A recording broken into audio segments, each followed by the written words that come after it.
Румен Трифонов беше фаулиран от Драги Коцев. В последните 3-4 минути зачестиха фаловете на терена и сега ще станем свидетели на първия жълт картон в тази среща. Той е за футболиста с номер 20 от тима на Пирин Благоевград, Драги Коцев.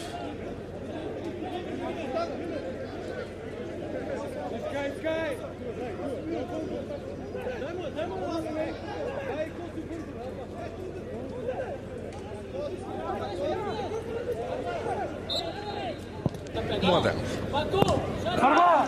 Центрина Младенов. Там Митрески игра с глава. Пада футболист на Пирин в наказателното поле. Протест. Ето повторенията от преди малко. Галчев.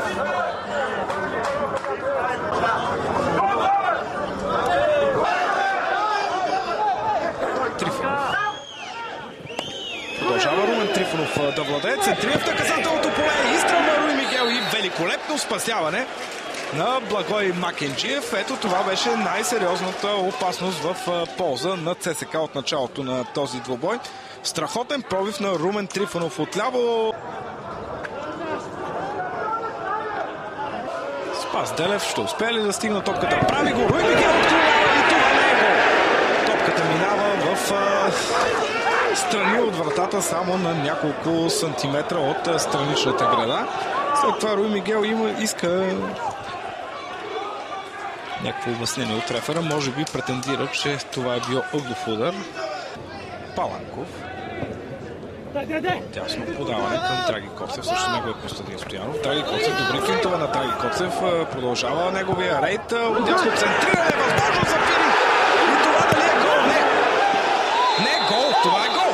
Това е гол за Пирин Благоевград. Страничният арбитър тръгна към центъра на терена и Пирин Благоевград повежда в резултата в 50-та минута на този двубой.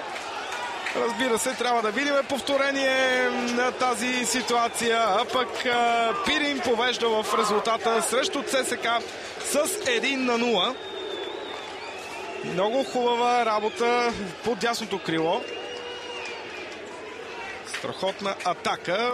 Сега ще видим какво точно се случи в тази ситуация.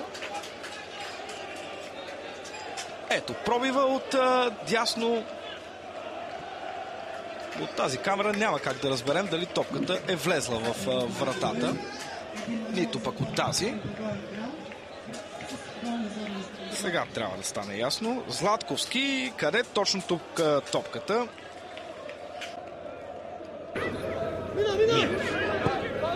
Двойно подаване между него и Галчев. Мирев, Маркиньос, изстрел на Маркиньос и това е пропуск. Топката минава в страни от вратата. Много добра ситуация за Маркиньос да изравни резултата.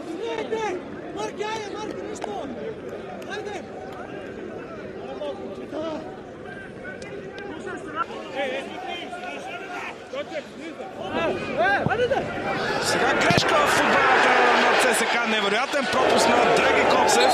Сам срещу вратаря. Драги Коцев не успя да отбележи гол. Изява последна в матча на Здравко Чавдаров, който въпреки контузията си успя да отбие този удар.